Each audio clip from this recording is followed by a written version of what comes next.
Hey guys, welcome to Study Hall KVA. I'm Coach Kime. I will be your teacher for this period. A lot of familiar names on the roster, so if you remember me or you had me last year, hope you're doing well. So Study Hall KVA, what you will be required to do every day, is to log in and take attendance.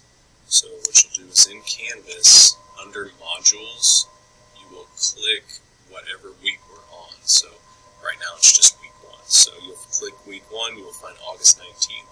You'll see right here this long link. That links you to a Google survey, and when you click that link, it will take you here. And most of you, if not all of you, should be period 18. It's at the bottom of your schedule whenever you look at it on the Access Center. So you'll select period 18, you'll type your last name, you'll type your student ID, and then you will list what you're working on today. And that would be a subject and then fractions and volumes worksheet.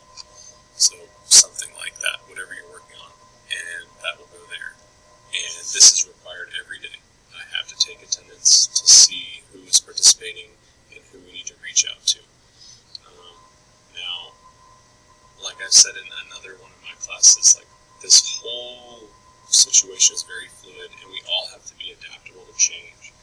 So some of our procedures may alter, and what that means is even more so you need to become getting on Canvas every day. You need to see your activity. You need to see that you're doing your attendance when required. So, and again, if you need me, my email will be under modules as well. And looking forward to a good year, guys. See you soon.